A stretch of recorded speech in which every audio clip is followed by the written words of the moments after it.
Le Grand Matin Sud Radio, 7h-9h, Jean-Jacques Bourdin. Nous sommes le 7 octobre 2024. Il y a un an, le 7 octobre 2023, le Hamas massacrait 1205 personnes, des hommes, des femmes enceintes parfois et des enfants.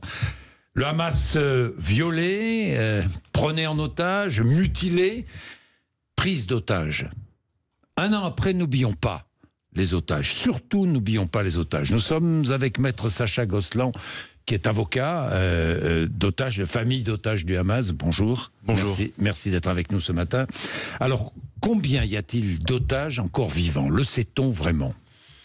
On sait qu'il y a actuellement 101 otages qui sont retenus par le Hamas dans la bande de Gaza depuis un an maintenant. Les autorités israéliennes estiment qu'environ 2/3 seraient encore vivants aujourd'hui. Mais le propre de cette prise d'otage, qui dure maintenant depuis 365 jours, c'est que nous ne savons pas ni qui est vivant, ni qui est mort. Nous ne savons pas quel est l'état de santé des personnes qui sont vivantes. Nous n'avons absolument aucune information.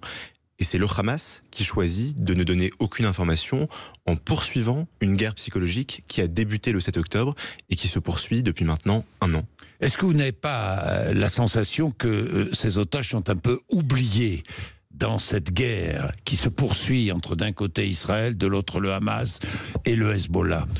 Aujourd'hui, c'est une journée qui est importante parce que le 7 octobre 2024, on se souvient de ce qui s'est passé il y a un an, et vous l'avez rappelé en introduction, des crimes effroyables commis par le Hamas et un certain nombre de factions armées palestiniennes qui sont rentrées sur le territoire israélien pour commettre des crimes abominables.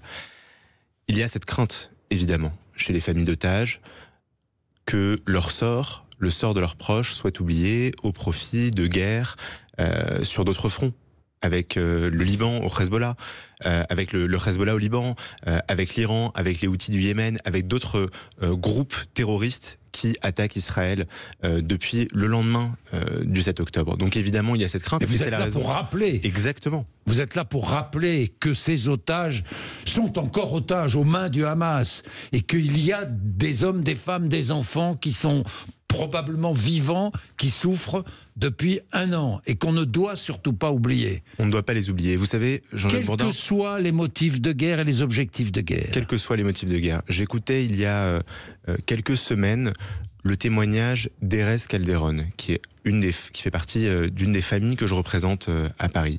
Erez Calderon, il a été retenu avec sa sœur Shahar pendant 52 jours par le Hamas. Il a été libéré en novembre 2023 et son papa, Ofer, il est toujours retenu par le Hamas et il n'a aucune information sur la vie ou la mort de son père.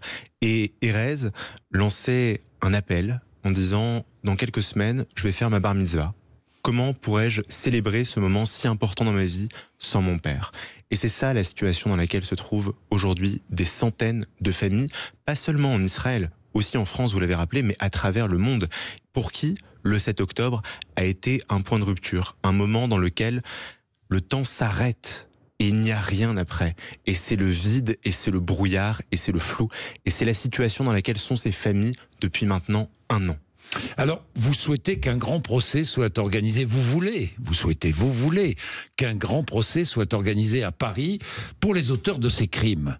Oui, parce qu'il y a au moins 48 personnes qui sont des ressortissants de nationalité française qui ont été assassinés le 7 octobre 2023. Je rappelle qu'il y a deux otages qui sont toujours retenus de nationalité française. Et nous avons, dans notre système juridique français, un dispositif qui fait que lorsqu'une personne française est victime d'un crime commis à l'étranger par des ressortissants étrangers, la justice française est compétente. C'est la raison pour laquelle le parquet national antiterroriste a ouvert une enquête préliminaire en octobre 2023, que depuis octobre 2023, la justice française enquête, travaille sur ces faits-là, que des plaintes ont été déposées. Nous les avons déposées justement parce que nous pensons que la justice française a cette possibilité-là.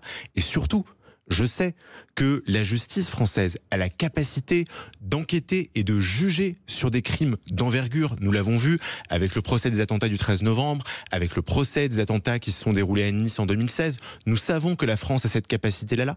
Et la France est l'un des seuls pays au monde à pouvoir le faire. Et nous savons aussi à quel point le fait de pouvoir enquêter, instruire, juger les auteurs de ces crimes-là est précieux pour déterminer les conditions dans lesquelles ces crimes se sont déroulés. Et évidemment, nous souhaiterions qu'il y ait, à Paris, si cela est possible, ou ailleurs, un grand procès pour juger les auteurs de ces crimes. Oui, et les victimes, les familles en ont besoin. Elles en ont besoin parce que depuis un an, elles attendent des réponses. Parce que certaines ne savent pas les conditions dans lesquelles leurs proches ont été enlevés, violés, kidnappés, assassinés, blessés. Elles ne savent pas.